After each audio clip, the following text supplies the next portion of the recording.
talk with Nikki Chavanelle. Nikki, of course, the managing editor at HawgBeat.com, covering all things Arkansas athletics, and our usual guest right now on a Tuesday. Good morning, Nikki. How are you doing? Hey, guys. I'm pretty good. I'm sick of this weather, though. I'm already totally done with it. Done with the rain or done with the cold? Both. The combination is what kills me, really. Okay. Yeah, that's what gets me, too. You know, being somebody who's from Houston, you're not used to the cold rain very much, but you have an understanding of how people in Arkansas view Texas A&M. So from a perspective of a Texan who is not an A&M fan, what is the native Texans' perspective on Texas A&M and how weird they can be?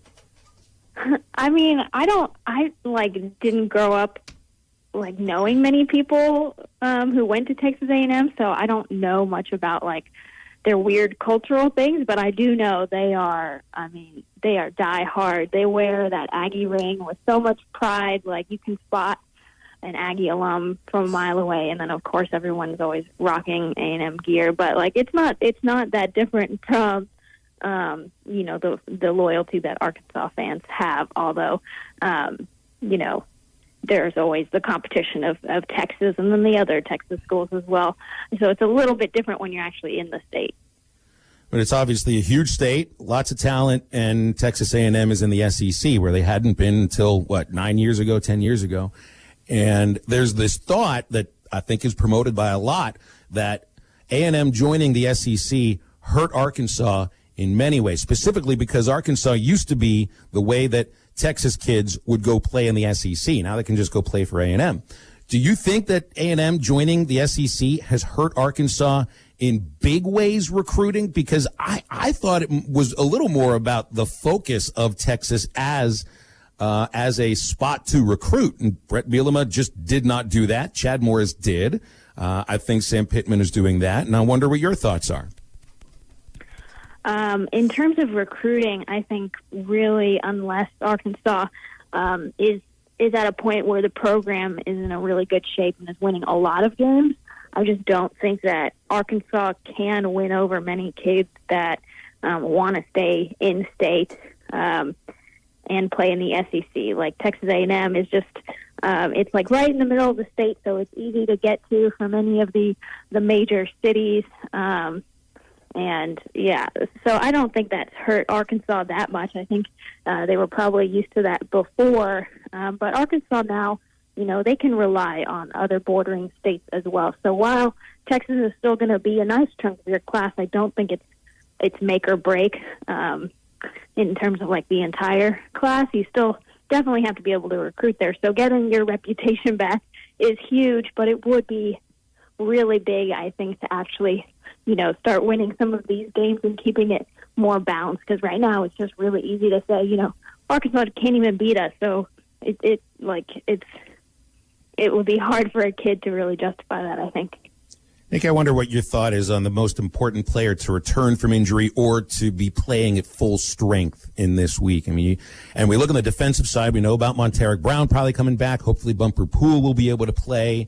I doubt you see Dorian Gerald. On the offensive side, it's Rakeem Boyd, getting him back fully healthy and 100% to split some of the carries. So I wonder, out of those players or any others that I've missed, who do you think is the most important to have healthy and playing as much as they usually would this Saturday? Yeah, I think Monteric Brown being back, despite, how well the secondary has been doing, he's still your top coverage guy, and just generally, right there with Jalen Catalon, I think he's the strongest defensive back. And now that you have Jerry Jacobs opting out and Jarquez McClellan already opted out, that position just really needs bodies, unless you want to continue starting, a walk-on and a true freshman, which I don't think you do. The other ones, Bumper Poole coming back, that's obviously huge. He's grading out not very well right now, but his production is still a big factor in that defense. Although Hayden Henry held his own pretty well the other day. And then Rakeem Boyd, I would say it's significant that he's 100%, but it just doesn't seem like the run game is going to be a focus of this offense. I don't know if it's the offensive line, but they just don't have that explosiveness this year. Speaking to Nikki Chavanelle here on Halftime, Nikki had a lot of recruiting news happen this week, both in football, basketball, with everything. Let's start with basketball just for a second. Eric Musselman nabbed a big-time recruit for the 2022 class, Joseph Pinion. We've talked a lot about what this kid can bring to the table, but I think the more intriguing part for me, other than, and I'm blanking on the kid's name that's going to Auburn, Eric Musselman's really been able to put a big gate or a fence around Arkansas and keeping these big-time Arkansas in-state players to come play at Fayetteville. Yeah, it's honestly going to be hard for him to, I think, narrow down which in-state prospects to take in the 2022 class because there are so many of them. They're all very talented. Darian Ford, Nick Smith, Khalil Ware, Javion Guy King, those guys, how do you narrow down which ones you can take? Because unlike in the 2020 class, I'm just not sure they're going to have that many spots. Plus, Eric Musselman loves the transfers. The transfers, you have so much more opportunity to look at their statistics and see how they can play on this level versus the high school prospects. And I think it might end up being like a first come, first serve situation with the guys at the top of the in-state class. Switching over to football recruiting, you had a chance to, you caught up with the defensive line recruit target for the football team, Cameron Ball. What did Cameron have to say to you about his recruitment coming to Arkansas? So Cameron was actually looking to make a decision, I don't know, maybe a month ago, and he was down to Arkansas, Georgia Tech, Tennessee, Arizona State, and I'm blanking on the fifth program, Illinois. And so he ended up pushing that off, and he told me today that he is now going to be deciding in February. He's not on track to enroll early or anything, so he's going to take it all the way out to February, likely before signing day. But he did tell me he has loved watching the Razorbacks play. He's listed as an offensive lineman on Rivals, but he's being recruited at defensive tackle by almost all of these programs. Georgia Tech, I think, is right there with Arkansas. With the way that Arkansas has been playing, I honestly think that they lead the race at this point, but he really wants to get here to visit, and that might not be possible during the season, so maybe sometime in January or something he can come visit. You might have just answered my next question here, but is there going to be a scenario this season with Razorback football where they're able to host recruits in Fayetteville? It seems like I read an article or I saw a tweet or something like that they were possibly trying to pull something off for the Tennessee game. Is that still a possibility, or with everything going on with COVID and the restrictions with that they're not going to be able to host recruits this season? Well, the team won't be able to host them, but that doesn't mean the players can't get together and decide to all come to town on one weekend. We've seen it happen at other schools. They just can't have interactions with the coaches, which obviously sucks, but a lot of these kids haven't visited either in a while or ever, so just getting to town and seeing what Fayetteville feels like, although this weather would be terrible to visit in, maybe it'll be better in 2 weeks. It's possible, just not through the university.